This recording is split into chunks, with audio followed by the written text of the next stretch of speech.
बता दें कि आप देख रहे हैं आर पब्लिक न्यूज चैनल। देश की आवाज अमित उपाध्याय की खास रिपोर्ट। उत्तर प्रदेश के आज अलीगढ़ में माननीय प्रधानमंत्री जी भारत सरकार विषय माननीय सर्वोच्च न्यायालय द्वारा 1 सितंबर 2025 को शिक्षक पात्रता परीक्षा के विषय में देश के बेसिक शिक्षकों के संबंध में दिए गए निर्णय पर अध्यादेश लाकर संशोधित किए जाने के संबंध में विनम्र अनुरोध के साथ अवगत कराना है कि माननीय सर्वोच्च न्यायालय द्वारा सेवारत शिक्षकों को जिनकी सेवा अवधि 0.5 वर्ष से अधिक है उनको शिक्षक पात्रता परीक्षा उत्तीर्ण करने के आदेश दिए गए हैं, जबकि उसी आदेश में 3 सितंबर 2001 तक के नियुक्त शिक्षकों को मुक्त किए जाने की बात कही गई है। साथ ही आदेश के अन्य भाग में 23 अगस्त। मेरा नाम डॉक्टर प्रशांत शर्मा है।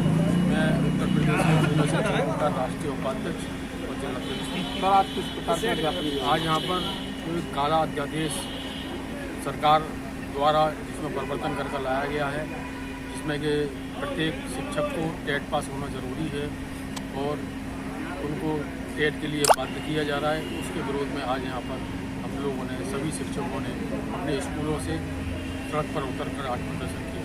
क्योंकि ये मान लीजिए कि शिक्षकों को जहाँ पहले गुरुकुल में मान सम्मान दिया जाता था, समाज में मान सम्मान दिया जाता था, आज शासन और प्रशासन सभी गुरुओं का सम्मान गिराने में लगे हुए, उनको नित्य नए प्रयोग के माध्यम से उनकी छवि खराब करने में लगे।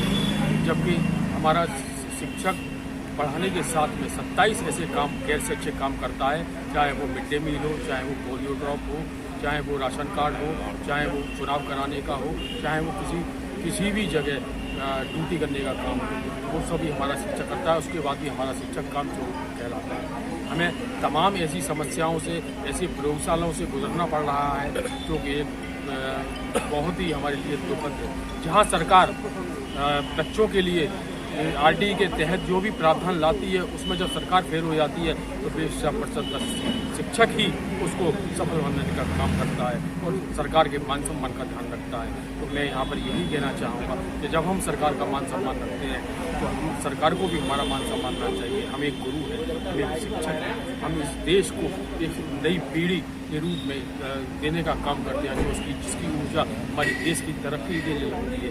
कि जब जब जुल्मी जुल्म करेगा सत्ता के गलियारों से, चप्पा चप्पा गूंज उठेगा इनकलाब के नारों से। मैं आज यहाँ से उन सभी ऐसे लोगों को चेतावनी देना चाहता हूँ जो शिक्षकों को कमज़ोर समझ रहे हैं, जबकि इस पूरे कर्मचारी विभाग में सब में ज़्यादा सबसे ज़्यादा शिक्षक है जो किसी को बना सकता है तो किसी को बिगाड़ भी सकता है।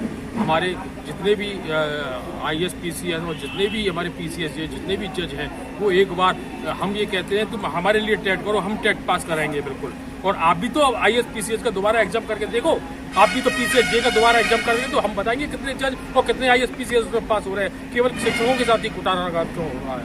हम उनको यहाँ से चेतावनी देना चाहते हैं कि निश्चित रूप से अगर आप अध्यादेश वापस नहीं हुआ तो शिक्षक जो आज एक कलम से बच्चों का भविष्य बनाने का काम करता है, वो निश्चित ये मानिए सड़कों पर उतरकर आपको इस बड़ी बड़ी पदों से उतारने का भी काम करें। किस प्रकार का आश्वासन दिया गया है? हम लोगों को अभी कोई आश्वासन नहीं दिया गया है। अभी तो केवल उन्होंने अध्यादेश जारी किया है कि सभी शिक्षकों को टेट पास करना पड़ेगा। ऐसा नहीं होता तो अगर ऐसा नहीं होता है तो हम हर उस हद को पार करेंगे जहां पर जो लोग ये समझते हैं कि सरकार में बैठकर हम सब कुछ करेंगे और हमें कोई हटाने वाला नहीं है, तो हम ये निश्चित बताते हैं कि जिस तरह से धनानंद जी ने कहा था, मुझे चिंता या भीख की आवश्यकता नहीं धनानंद, मैं एक शिक्षक हूँ, मैं अपना पोषण करने वाले राजाओं का निर्माण मैं स्वयं कर लूँगा। काफ़ी बार देखा गया है कि शिक्षकों में नई नई कानून पारित हो रहे हैं, तो इसको लेकर आपका क्या कहना है? नहीं, देखिए यही सरकार की कमी, शासन की कमी, ये शासन की कमी है कि हम लोगों को एक प्रयोगशाला बना दिया गया है। ये मान लीजिए हम हर चीज़ में अपनी डिग्रियों के साथ में इस शिक्षक पात्रता परीक्षा जो करने जा रहे हैं उनमें सभी में हम निपुण हैं, सारी चीज़ों में हम निपुण हैं। उसके बाद भी हमको जो है ट्रेनिंग दी जा रही है, हमको तमाम तरह की उन प्राइवेट स्कूलों में आप कौन ही झाँक कर देखते हैं जहाँ एक जो है शिक्षक पढ़ा रहा है, उसकी कौन सी योग्यता पूरी है? केवल एक बिना BEd करे वाला भी पास कर रहा है, बिना टेट वाला भी वो पढ़ाने का काम कर रहा है। केवल बेसिक शिक्षकों पे ही आपका दामोदार चल रहा है, उनको टेट पास क्यों करना है? आप हमारी परीक्षा हमारे बच्चों से लीजिए। ऐसे हमारे सबसे ज़्यादा बच्चे हमारे ही सरकारी स्कूलों के निकलते हैं जो IAS PCS बनते हैं। आज हम वो गुरु हैं, वो भी तो किसी गुरु से पढ़ाए गए होंगे। क्या वो उस एज में आकर अब उनका वो टेस्ट लेंगे? ये तो बड़े ही दुर्भाग्य और बड़ी खेद का विषय है। मेरा नाम विश्वनाथ है और मैं जिला कोषाध्यक्ष हूँ जूनियर हाई स्कूल शिक्षक। आज हमने यहाँ पर माननीय जिलाधिकारी महोदय के माध्यम से माननीय मुख्यमंत्री जी और मानव संसाधन विकास मंत्री शिक्षा मंत्री जी के लिए यहाँ से ज्ञापन दिया है और ज्ञापन के माध्यम से हमने विरोध प्रकट किया है कि जो शिक्षक पात्रता परीक्षा शिक्षकों के लिए अनिवार्य की जा रही है, सरकार द्वारा जो आदेश जारी किया गया है, राजज्ञा जारी की गई है, उसका हम विरोध करते हैं। माननीय सर्वोच्च न्यायालय का सम्मान करते हुए और प्रांतीय नेतृत्व के आधार पर जो प्रांतीय नेतृत्व ने हमें निर्देश दिए हैं, उसके आधार पर आज हमने यहाँ से टैग का विरोध करने के लिए ज्ञापन दिया है। और ज्ञापन देना इसलिए आवश्यक है कि जब कोई गेम शुरू होता है तो गेम के नियम पहले ही निर्धारित कर दिए जाते हैं। ऐसा नहीं होता है कि गेम के नियम बाद में बदले जाएँ। तो यहाँ पर जो सरकार कर रही है वो गेम के नियम बाद में बदल रही है। जब गेम चल रहा है तो बीच में आप नियम नहीं बदल सकते। इसी तरह से शिक्षकों को जो नियुक्ति दी गई थी तो उसकी अर्हताएँ पहले से ही निर्धारित कर दी गई थी, लेकिन अब वो अर्हताओं को पूरे करते हुए शिक्षकों ने नौकरी प्राप्त की। लेकिन गवर्नमेंट अब क्या कर रही है कि नियम बदल रही है। गवर्नमेंट अब कह रही है कि नहीं, आपको टेट देना पड़ेगा। यदि आपको टेट देना अनिवार्य करना था तो जो 2000 से पहले के नियुक्त टीचर हैं तभी आपने क्यों नहीं शासनादेश में जारी किया? आपने विज्ञप्ति में क्यों नहीं जारी किया? आप विज्ञप्ति में जब भी जारी करते हम टेट पास करके जब ही आते। लेकिन अब आप टेट जारी कर रहे हैं 2011 के बाद में और कह रहे हैं कि उससे पहले के नियुक्त हैं, उससे पहले के प्रमोटेड हैं, उनको टेट देना होगा। तो ये तो उनके साथ घोर अन्याय है। ऐसा नहीं होना चाहिए। ये बिल्कुल गलत राजज्ञा जारी की गई है सरकार द्वारा, जिसका हम विरोध करते हैं।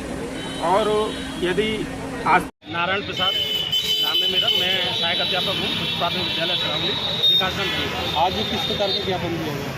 आज जो ज्ञापन किया गया है वो एक माननीय सुप्रीम कोर्ट का आदेश है जिसमें टेट की अनिवार्यता सभी शिक्षकों के लिए की गई है। इसके विरोध में ये ज्ञापन आज दिया गया है। और क्योंकि ये सभी शिक्षकों की समस्या है, इसलिए इसमें शिक्षक संघों से परे जाकर अभी सभी शिक्षकों को एक साथ आने की आवश्यकता है। और इससे हमारी सरकार से इसमें ये मांग रही है कि कम से कम सरकार इसको अपील करे और जिसमें जब आरटी एक्ट लागू हुआ है उसके बाद से इसको जब प्रभावी करते हैं टेट को, तो इसमें कोई किसी को आपत्ति नहीं। तो सर आप किस प्रकार का आश्वासन दिया गया यहाँ पर ज्ञापन में? ज्ञापन में आपने कहा है कि ज्ञापन जिनको माननीय प्रधानमंत्री जी को हमने प्रेषित किया है, आदरणीय प्रधानमंत्री जी को वहाँ तक पहुँचा दिया जाएगा। उसके बाद जो भी प्रदेश स्तर से निर्णय होगा हम उसका पालन करेंगे। सर आए दिन शिक्षकों के लिए काफ़ी नियम लागू हो रहे हैं, तो उसको लेकर आपका क्या कहना है? देखिए, वैसे तो मैं सब जो इस समय टीचर्स का जो विभाग है, हमारा विद्यालय है, वो ट्रांजिट फेज से गुजर रहे हैं और ये मैं सकारात्मक परिणामों के रूप में इसको देखता हूँ। एक शिक्षक होने के नाते मेरी सोच सदैव सकारात्मक रहती है। लेकिन ये जो टेट की अनिवार्यता वाला जो नियम है, हमारे शिक्षक साथियों को इससे आपत्ति यह है कि जब उनका चयन हुआ था उस समय यह एक रिक्वायरमेंट नहीं थी, तो आज उनको नौकरी करते हुए 20 वर्ष लगभग हो गए, किसी को 25 वर्ष हो गए, तो ये अनिवार्यता थोपी जा रही है, उससे उनको परेशानी है।